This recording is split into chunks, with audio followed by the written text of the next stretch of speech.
Boa noite todo mundo, boa noite família Nosso Lar. Sejam bem-vindos a mais uma doutrinária da nossa casa. E quero anunciar que a partir de hoje, durante todo o mês, estaremos com palestras voltadas para o tema mediunidade e convidamos todos a estar compartilhando desse conhecimento e desse tema que é tão importante para a nossa doutrina durante todo o mês de junho. E para iniciar, teremos uma palestra de Haroldo Dutra com o tema Jesus, o Novo Testamento e a Mediunidade.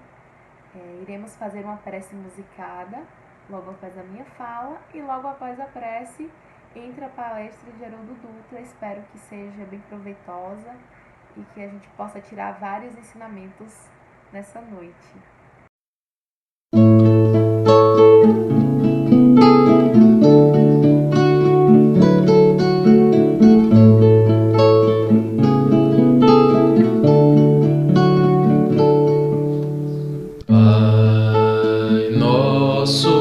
Estás no céu, santificado seja o seu nome.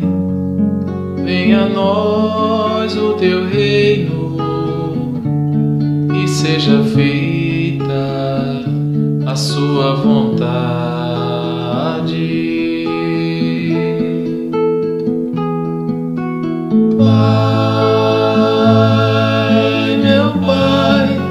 Céu, eu quase me esqueci que o seu amor vela por mim, que o seu amor vela por mim, que seja feito assim.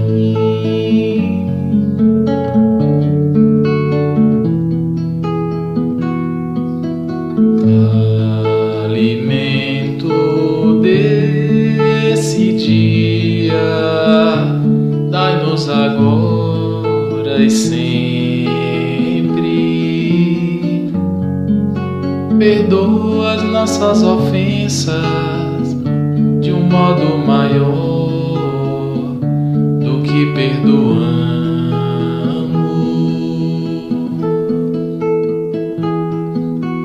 Pai, meu Pai do céu, eu quase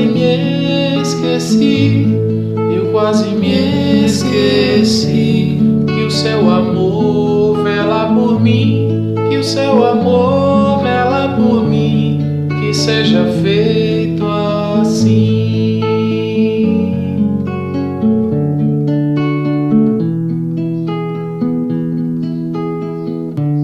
Não nos deixeis cair em tentação, mas nos livrai de todo o mal.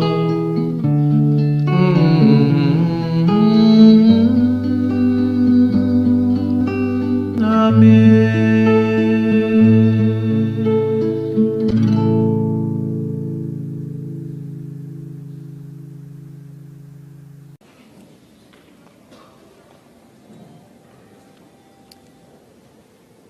Como nosso tema diz respeito à mediunidade nos evangelhos, e o tema geral da conferência é a mediunidade com Jesus, nós não poderíamos deixar de abordar o tema da mediunidade nos evangelhos. E o fazemos iniciando pela intrigante proibição que está presente no livro de Deuteronômio, capítulo 18, versículo 11. Quando Moisés elenca uma série de proibições: não se encontrará entre ti quem consulte feiticeiros e feiticeiras, e ao final do versículo ele diz: nem quem consulte os mortos. O verbo utilizado no texto hebraico é o verbo darash, que é o verbo indagar, perguntar, ou quando se diz respeito ao contexto de uma conversa, o verbo consultar. Por que o legislador do povo hebreu, o missionário que estabeleceu a primeira revelação, que trouxe ao mundo os alicerces da revelação espiritual, faria constar no último dos seus livros, no último livro do Pentateuco mosaico, a proibição de consultar os mortos? Inicialmente, é preciso recordar que o direito das proibições tem uma regra: não se proíbe condutas impossíveis. O direito só proíbe condutas possíveis, de modo que essa proibição de Moisés é, na verdade, a grande revelação da imortalidade da alma. Porque Moisés não proibiria a consulta aos mortos se os mortos não pudessem ser interrogados. Mas é mais do que isso. O direito só proíbe condutas nocivas reiteradas. Isso significa que o povo hebreu tinha o hábito de consultar os mortos. Tinha o hábito de indagar aqueles que já desencarnaram sobre os mais diversos assuntos. Talvez hábito adquirido pela sua passagem no Egito, na Suméria, em outros povos do Oriente. É aqui então, cientes de que somente se proíbe aquilo que é possível, que nós encontramos o primeiro marco da revelação do Velho Testamento da imortalidade da alma. Não se deve consultar os mortos. Mas por quê?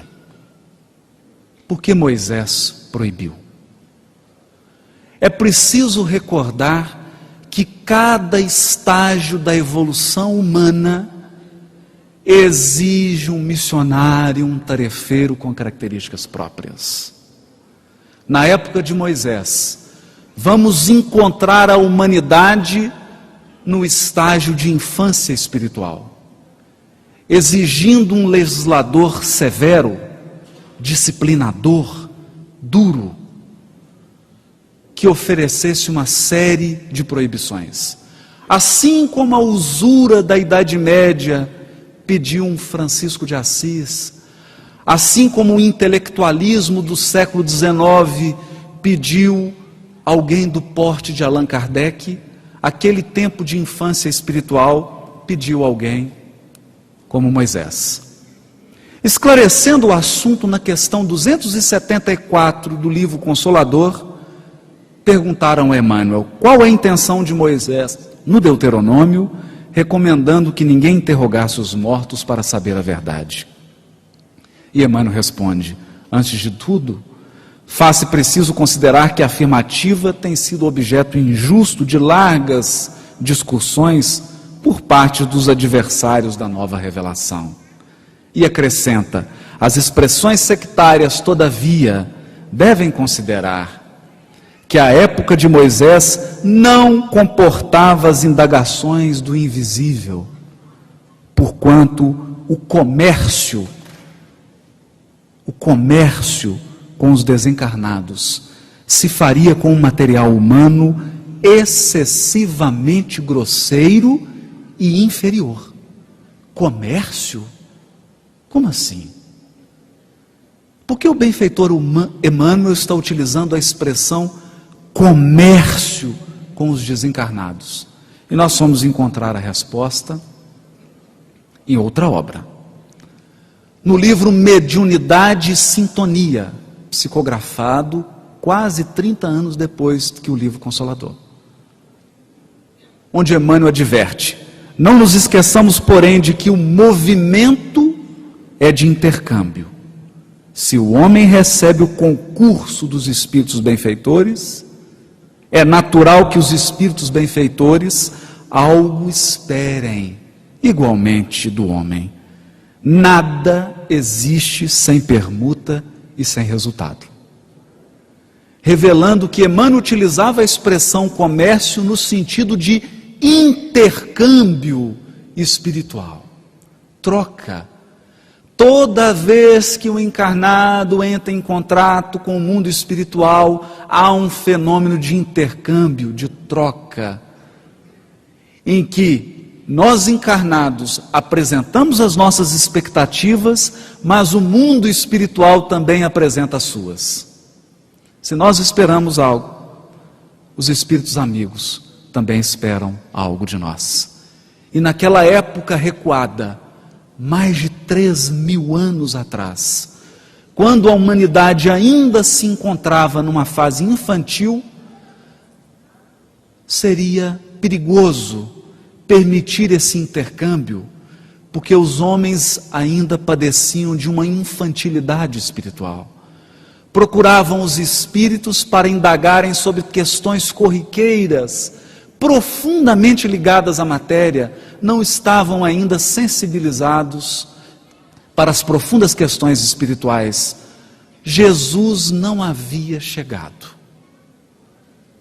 para dirigir as potências da alma rumo à ascensão espiritual. Mas o movimento de progresso prossegue. O mundo prossegue na sua marcha ascensional. E vamos encontrar no livro do profeta Joel, capítulo 2, versículo 28 a 32, a grande promessa de que nos tempos finais o Criador derramaria do seu Espírito sobre toda a carne. Os velhos, os jovens, teriam sonhos, teriam visões, e a luz da espiritualidade alcançaria o mundo dos encarnados, mostrando o progresso da proibição. Nós evoluímos para a promessa, para o apontamento. Na questão 382 do livro Consolador, fazem a seguinte pergunta a Emmanuel: qual a verdadeira definição de mediunidade? E o benfeitor responde: a mediunidade é aquela luz que seria derramada sobre toda a carne e prometida pelo Divino Mestre aos tempos do Consolador, atualmente em curso na Terra. Sendo luz que brilha na carne, a mediunidade é atributo do Espírito, patrimônio da alma imortal, elemento renovador da posição moral da criatura terrena, enriquecendo todos os seus valores no capítulo da virtude e da inteligência, sempre que se encontre ligada aos princípios evangélicos na sua trajetória pela face do mundo. Nos tempos de transição, em que a Terra se prepararia para alçar voos rumo ao mundo de regeneração, surge o Consolador prometido, difundindo a mediunidade, espalhando o fenômeno mediúnico para todo o mundo, como aquela luz prometida para a carne. E aqui nós encontramos mais uma vez a expressão idiomática do hebraico, ao chamar todo o encarnado de carne. Carne. Por quê? Porque o Velho Testamento focaliza, ao dizer carne, a fragilidade humana, a fragilidade do corpo físico, a fragilidade de todas as construções humanas, que são perecíveis, que estão sujeitas à lei de renovação, e de todos nós, que inevitavelmente passaremos pela crise do túmulo, pelos portais da morte, até alcançarmos a espiritualidade gloriosa. A mediunidade é essa fresta de luz que se abre, essa porta de esperança para toda a humanidade. E não haveria construção da ética, da educação e da própria espiritualidade, se não fosse a mediunidade, que nos garantisse a certeza da imortalidade da alma.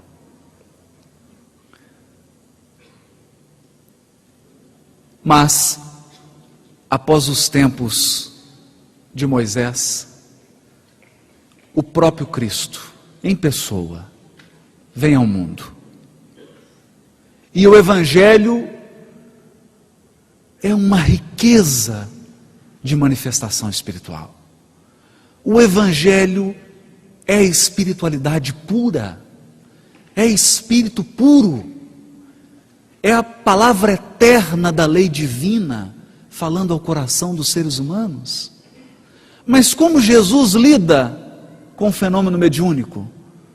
Talvez um dos fenômenos de maior pujança no Novo Testamento, que é a transfiguração no Monte Tabor.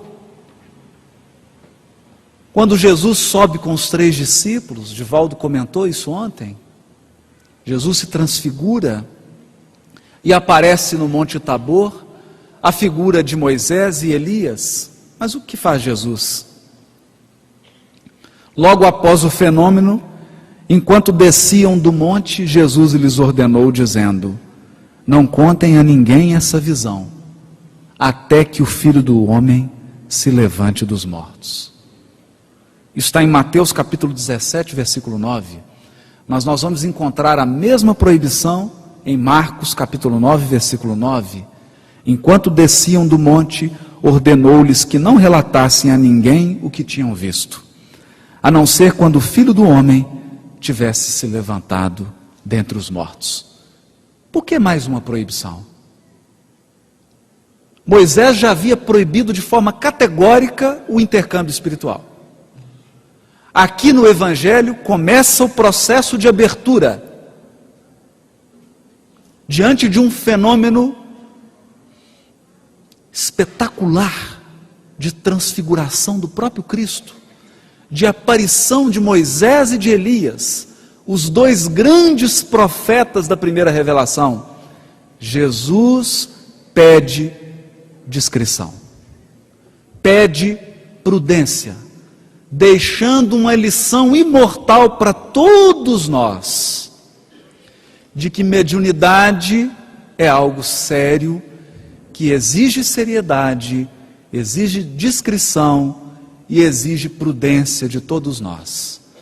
Mas aqui também se iniciava um trabalho paulatino de abertura da mediunidade para a humanidade. Jesus não começa abrindo a mediunidade de forma generalizada. Ele abre primeiro para 3 apóstolos. 3. E diz a eles: aguardem a minha desencarnação. Claro que não usa a palavra desencarnação. Usa uma expressão idiomática: levantar dos mortos. Porque morrer em hebraico, há uma expressão idiomática que diz que morrer é deitar-se. E, portanto, desencarnar, entrar em contato com a espiritualidade é levantar-se. Levantar-se novamente.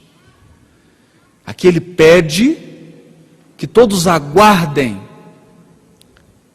a comprovação da sua imortalidade, para que o fenômeno mediúnico se espalhe para o colégio apostólico.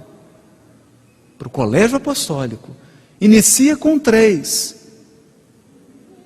E depois se estende aos 12. Como se dá isso? Esse processo de abertura se dá com um fenômeno que ocorre em Jerusalém. Após a crucificação do Mestre, no dia de Pentecostes, que está narrado em Atos capítulo 2, versículo 1 a 5. Ao se completar o dia de Pentecostes, estavam todos juntos no mesmo lugar. De repente surgiu um som do céu, semelhante ao que traz a ventania violenta, e encheu toda a casa onde estavam sentados. E se tornaram visíveis línguas como de fogo, que se distribuíam para eles, e sobre cada um deles sentou. Lucas usa o verbo sentar-se, dizendo que as línguas se assentaram sobre cada apóstolo. E eles então começaram a falar em diversas línguas. É claro que esse texto tem uma carga simbólica. Lucas fez questão de dividir as nações que estavam presentes em Pentecostes em 12. 12. Porque na época havia uma crença de que a humanidade poderia ser resumida em 12 povos. E que esses 12 povos representavam a universalidade das nações. E ali no dia de Pentecostes, 12 apóstolos, um espírito condutor para cada um dos apóstolos, e cada um falando numa língua diferente. Era a mediunidade que havia se expandido do círculo estreito dos 3 apóstolos para os 12. E esses 12, como tarefeiros da mediunidade, começavam um trabalho de educação da humanidade, ali representada nas 12 nações. Nas 12 nações, entre elas Roma. Era um trabalho gradativo. Nós reconhecemos aqui, primeiro, a direção criteriosa do Cristo. Jesus não atua sem um projeto, sem um plano de trabalho, sem uma condução firme, sem tarefeiros preparados. Ele atua segundo um esquema cronológico pré-estabelecido há milênios. Há milênios. É o que Emmanuel vai nos revelar no seguinte texto. No livro Caminho, Verdade e Vida, capítulo 10, Emmanuel diz: Simão Pedro destaca-se e esclarece que aquele fenômeno, que o Pentecostes se trata da luz prometida pelos céus à escuridão da carne. Desde esse dia, as claridades do Pentecostes jorraram sobre o mundo incessantemente. Até ali, os discípulos eram frágeis e indecisos, mas dessa hora em diante, quebraram as influências do meio. O poder de Jesus se lhes comunicara às energias reduzidas. Estabelecera-se a era da mediunidade, alicerce de todas as realizações do cristianismo através dos séculos. É sobre a mediunidade, gloriosa luz dos céus oferecidas às criaturas no Pentecostes, que se edificam as construções espirituais de todas as comunidades sinceras da doutrina do Cristo. E é ainda ela que, dilatada dos apóstolos ao círculo de todos os homens, ressurge no espiritismo cristão como a alma imortal do cristianismo redivivo. É preciso frisar que até Pentecostes nós vamos encontrar Simão Pedro que nega, vamos encontrar apóstolos que fogem, vamos encontrar seguidores indecisos, inseguros, tristes, abatidos com o fenômeno da crucificação. Mas do Pentecostes em diante, Jesus comunica o poder do seu Espírito, convoca falanges de espíritos que dirigem o orbe, e essas energias espirituais são comunicadas aos apóstolos. Daquele momento em diante, nós vamos encontrar homens e mulheres que vão entrar nas arenas do circo romano, vão enfrentar leões, vão assistir aos seus filhos e filhas sendo assassinados, vão doar a sua vida sem medo em prol da divulgação do cristianismo. É o fenômeno da mediunidade que nos torna espiritualizados e, portanto, potencializa as nossas forças.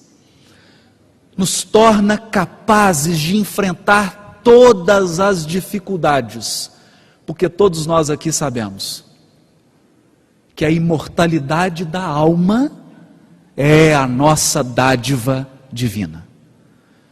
A nossa herança é a imortalidade. Vós sois deuses, somos imortais.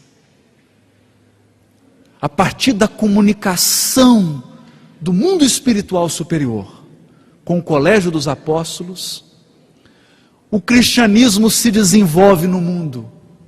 E eu poderia gastar a tarde inteira citando figuras do cristianismo, apóstolos, santos, santas, pessoas que através da mediunidade ergueram obras grandiosas de benemerência no mundo, sempre orientadas pelo mundo superior. E o que seria de nós, e o que seriam das organizações espíritas, não fosse o amparo, a proteção e a orientação do mundo espiritual? A força procede da espiritualidade superior. E nesse projeto grandioso de dilatação da mediunidade, é através dos 12 apóstolos, é a partir deles que se inicia um trabalho grandioso. Esse trabalho, durante a história do cristianismo, tem seu curso e encontra um momento crucial naquele trecho da história do cristianismo em que Paulo começa a divulgar a mensagem do Evangelho para todo o mundo conhecido da época. Ele fazia viagens, andava a pé, divulgava o Evangelho, mas chegou um momento em que ele se sentiu incapaz de atender a todas as comunidades. Os grupos cresciam, as dificuldades de cada grupo aumentavam, as dúvidas se multiplicavam. Certo dia, temendo não estar à altura da tarefa que lhe foi confiada, temendo não corresponder às expectativas que Jesus havia depositado nele, o apóstolo dos gentios, conhecido por sua força, pela sua altivez, chora como criança. Mergulha num pranto copioso. Nesse momento, aparece na igreja de Corinto a figura de Jesus. O mestre que havia aparecido para ele nas portas de Damasco, para apontar ao seu espírito os caminhos dolorosos que ele deveria percorrer, para extirpar as imperfeições dentro do seu próprio coração, agora aparece para indicar caminhos novos. O mestre não vinha mais chamar a atenção, vinha agora apontar trabalho novo, e diz para ele: não se agaste com as necessidades do trabalho, usa os poderes do Espírito. Usa os poderes do Espírito. Aqui é preciso salientar que Jesus estava conversando com o maior divulgador do Evangelho, com aquele que seria responsável pela universalização da mensagem cristã. E qual a mensagem de Jesus para ele? Uma parábola. Usa os poderes do Espírito. E Paulo não entendeu a parábola. A voz prosseguia com brandura: poderás resolver o problema escrevendo a todos os irmãos em meu nome. Os de boa vontade saberão compreender. Porque o valor da tarefa não está na presença pessoal do missionário, mas no conteúdo espiritual do seu verbo, da sua exemplificação e da sua vida. Doravante, Estevão, permanecerá mais aconchegado a ti, transmitindo-te os meus pensamentos. E o trabalho da evangelização, poderá ampliar-se em benefício dos sofrimentos e das necessidades do mundo. Começa o fenômeno da psicografia. Jesus coloca Estevão, o primeiro mártir, que foi condenado e executado pelo próprio Paulo, coloca verdugo e vítima lado a lado, mas com uma função diferente. Daquele momento em diante, caberia a Estevão interpretar o pensamento de Jesus e transmiti-lo a Paulo. E Paulo sempre queria escrever. Se acercava dos colaboradores, ditava aquilo que o espírito de Estevão soprava pelas vias da intuição, e os colaboradores escreviam. Surge na terra o intercâmbio entre a esfera do Cristo e a esfera dos homens. Diz Emmanuel no Paulo Estevão, que é o próprio pensamento do mestre que começa a se materializar nas epístolas de Paulo. É claro, utilizando a linguagem, as expressões culturais da época. É preciso saber reconhecer que há um invólucro, há uma embalagem, mas no núcleo, no cerne daquela embalagem, está a essência do pensamento do próprio Cristo, orientando o trabalho da mediunidade. E curioso que a Epístola aos Coríntios é aquele primeiro tratado de mediunidade de que o cristianismo tem notícia. Ali começa Paulo a utilizar os poderes do Espírito. Que poderes? Será que era o de escrever cartas? Não. Não era esses poderes que Jesus se referia. Jesus conclamava o apóstolo da gentilidade a abrir as comportas da própria alma, a entrar em contato com o mundo espiritual, a receber as orientações do mundo espiritual no trabalho de difusão do Evangelho. E esse movimento tem seu curso, até os tempos do Consolador, século XIX. Após a codificação de Kardec, Francisco Cândido Xavier registra no livro Missionários da Luz, capítulo 9, uma palestra que o benfeitor espiritual Alexandre profere no mundo espiritual. Mas o mais curioso,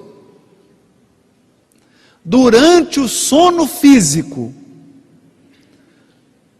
encarnados espiritualistas, não só espíritas, espiritualistas, são conduzidos ao mundo espiritual. A maioria deles com tarefas ligadas à mediunidade. E o benfeitor Alexandre faz uma palestra para esses encarnados, orientando o trabalho da mediunidade. Por quê? Porque se Moisés proibiu o contato com os mortos, porque a humanidade era infantil, Jesus, ao encontrar uma humanidade na maioridade, 18 anos, começa a dilatar do ciclo dos apóstolos para o mundo. Mas o Espiritismo, o Consolador prometido, encontra a humanidade na sua fase de maturidade espiritual. Homens e mulheres amadurecidos espiritualmente, emocionalmente, intelectualmente, para o intercâmbio com as esferas superiores. nesse momento, era necessária orientação segura. E o que adverte o benfeitor Alexandre? Ele diz assim: a possibilidade de comerciar. Usa mais uma vez a palavra comércio, que Emmanuel utiliza no livro Consolador. A possibilidade de comerciar emoções, intercâmbio, troca com as esferas invisíveis que vos rodeiam, não representa de modo algum a realização espiritual imprescindível à edificação divina de cada um de nós. Porque o problema da glória mediúnica não consiste em ser instrumento de determinadas inteligências.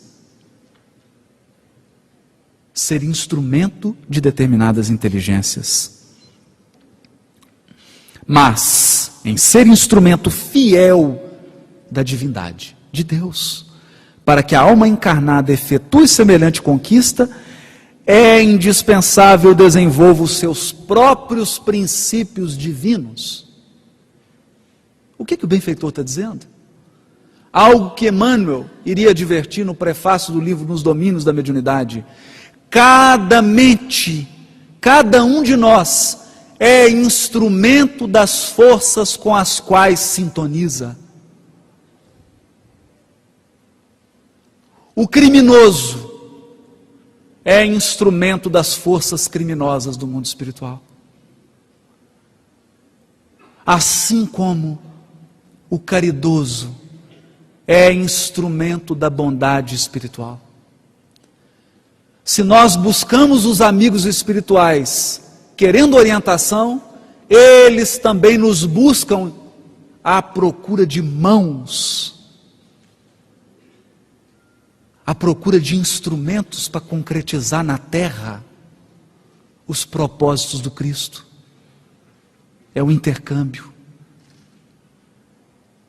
E não há mediunidade gloriosa sem edificação espiritual íntima. Mas o que é edificação espiritual íntima? Prossegue o benfeitor Alexandre nessa palestra para médiuns no mundo espiritual. Mediunidade, prosseguiu ele, arrebatando-nos o coração, porque André Luiz estava assistindo a palestra também.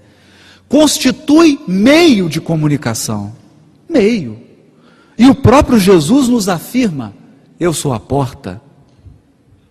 Olha a ligação. Se alguém entrar por mim, será salvo e entrará, sairá e achará pastagens. Por que a audácia incompreensível imaginais a realização sublime, sem vos afeiçoardes ao Espírito de verdade, que é o próprio Senhor? Sem vos afeiçoardes ao Espírito de verdade, que é o próprio Senhor. Ouvi-me, irmãos meus, se vos dispondes ao serviço divino, não há outro caminho senão ele, Jesus, que detém a infinita luz da verdade e a fonte inesgotável da vida. Não existe outra porta para a mediunidade celeste, para o acesso ao equilíbrio divino que anelais no recôndito santuário do coração. Somente através de Jesus, vivendo-lhe as sublimes lições, alcançareis a sagrada liberdade de entrar nos domínios da espiritualidade e dele sair. Entrar e sair, conquistando-lhe o pão eterno que vos saciará a fome para sempre. Sem o Cristo, a mediunidade é simples meio de comunicação e nada mais. É um celular, é um aparelho. Mera possibilidade de informação como tantas outras, da qual poderão assenhorear-se também os interessados em perturbações, multiplicando presas infelizes. Lembrai-vos, contudo, de que a lei divina jamais endossou o cativeiro e nunca sancionou a escravidão. Esquecestes a palavra divina que pronunciou: vós sois deuses? Vós sois deuses? O que ele está dizendo? que entrar em contato com o mundo espiritual não resolvem os problemas transcendentais da alma humana. E que há riscos na mediunidade. Você pode adentrar as esferas espirituais e não voltar. Em sã consciência. Você pode iniciar um intercâmbio com a espiritualidade, mas ser vítima, ser presa de inteligências sombrias que vão escravizar o seu coração e a sua mente, o seu raciocínio. Por isso, aquele que deseja entrar nas esferas espirituais e regressar com proveito, aquele que quer buscar a luz e trazê-la para o próprio coração, precisa reconhecer que mediunidade sem Jesus é um dos maiores riscos que a humanidade tem nas mãos. Mediunidade sem Jesus é muito mais perigoso do que a usina nuclear do Japão. Muito mais. Foi por isso que o próprio Cristo fez um trabalho lento e gradativo de abertura da mediunidade. Primeiro começa proibindo, depois começa prometendo, libera aos poucos para 12 apóstolos, para 3, depois para 12. Depois vem a era do Consolador e o fenômeno mediúnico se espalha de forma gradativa e segura. Porque nós não desejamos escravidão, nós ansiamos por liberdade. E o Evangelho é o único capaz de dotar a nossa alma de recursos espirituais a fim de adentrarmos os pórticos da espiritualidade. Se nós quisermos nos portar como adultos na espiritualidade, é preciso estar com o coração evangelizado. Isso significa, é preciso extirpar o orgulho, o egoísmo, a vaidade e todos os vícios que escravizam a nossa alma e que nos tornam presas fáceis de inteligências sombrias. É esse o sentido da mediunidade com Jesus, da mediunidade proposta por Jesus no Novo Testamento. Não é por outra razão que Emmanuel vai dizer no livro Seara dos Médiuns, capítulo 17, se entre as vidas magnificentes da terra uma existe, na qual a mediunidade comparece com todas as características, todas, essa foi a vida gloriosa do Cristo. É inútil assim que cristãos distintos, nesse ou naquele setor da fé, se reúnam para confundir respeitosamente a mediunidade em nome da metapsíquica ou da parapsicologia, que mais se assemelham a requintados processos de dúvida e negação. Porque ninguém consegue empanar os fatos mediúnicos da vida de Jesus, que diante de todas as religiões da terra, permanece por sol indiscutível a brilhar para sempre. Que fatos? Onde comparece a mediunidade na vida de Jesus e nos evangelhos? Nos momentos de maior sensibilidade, Jesus traz a lição da mediunidade. Quando ele se preparava para a crise da crucificação, quando ele preparava os apóstolos para a independência, porque até então era o mestre rodeado dos seus aprendizes, que confiavam absolutamente no mestre. Mas naquele momento, eles iriam ser preparados para darem os passos sozinhos, para assumirem responsabilidades. O que faz Jesus? O que faz Jesus? Sobe ao Monte Tabor. E eu me recordo, é muito alto. Quando você está no Monte Tabor, a sensação é de que o céu vai beijar a terra. Você consegue enxergar toda a terra de Israel, a Galileia, Nazaré, Samaria. Jesus escolhe o ponto talvez mais alto, transfigura, para lembrar os apóstolos que você é muito mais do que o corpo físico que carrega, para lembrar que os seus ideais, que os seus sonhos são muito mais do que físicos, que as promessas do Mestre e do Criador para nós vão muito além de bens materiais perecíveis. Nós somos espíritos imortais e temos a felicidade espiritual sem mescla nos aguardando. E nesse momento da transfiguração, antes do pranto, Jesus lembra da consolação. E quem aparece para fazer coro a esse momento glorioso de espiritualidade no Novo Testamento? Ele, Moisés, o próprio, o legislador do povo hebreu, e Elias, João Batista, que acabara de ser decapitado,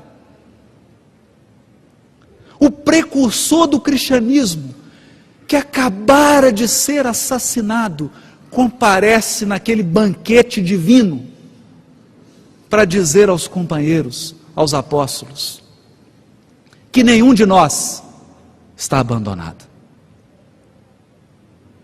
que a espiritualidade superior, muitas vezes, nos carrega nos braços, que cada um de nós aqui presente, possui suas relações afetivas no mundo espiritual, e que nos momentos mais graves da nossa existência física, esses amigos espirituais estão ao nosso lado, muitas vezes derramando lágrimas, nos amparando, nos lembrando de que os interesses mais graves da nossa vida residem nas questões espirituais, nos lembrando de que somos espíritos vestidos de corpo. Ou como diz o livro Paulo Estevão,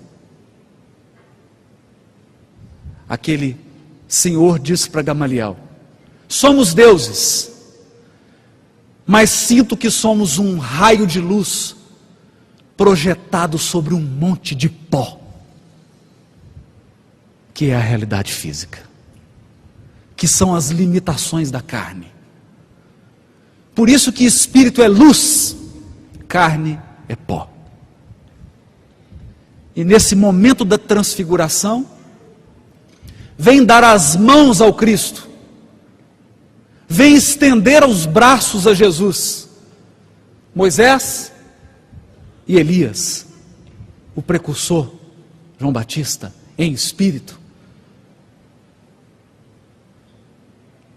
Após aquele momento, os apóstolos ficam tão encantados, que queriam conservar aquele momento, queriam que aquele momento nunca mais acabasse, e propõem a construção de tendas. Vamos morar aqui, vamos ficar aqui, não vamos sair. Mas não é assim. Jesus desce, dá o testemunho da cruz, todos fogem, mesmo os apóstolos que presenciaram a crucificação. 2 deles fugiram.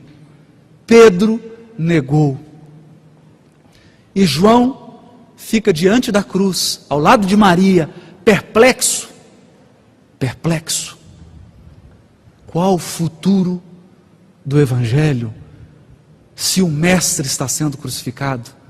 Maria, tentando entender com seu coração de mãe, por que seu filho havia sido crucificado. E o que faz Jesus? Logo após a crucificação, na primeira oportunidade que tem de revelar a imortalidade da alma, o que ele faz? Aparece primeiramente para Maria Madalena, aquela que havia vencido as maiores dificuldades morais para seguir Jesus, aquela que havia feito o maior esforço de transformação, porque ela era vítima de 7 obsessores, ela era escrava de 7 inteligências perversas, mas conseguiu superar essa escravidão, conseguiu fazer a transformação moral e transformar-se em seguidora de Jesus. E para presenteá-la, antes de aparecer para a própria mãe, Jesus aparece para Maria Madalena, dizendo para cada um de nós que o prêmio pela evangelização da nossa própria alma é a abertura dos portões da espiritualidade superior. É a entrada nessa luz imperecível do Espírito imortal. Todo o nosso esforço de renovação moral, de renovação íntima, será recompensado pelo próprio governador do orbe, com a sua assistência amorosa.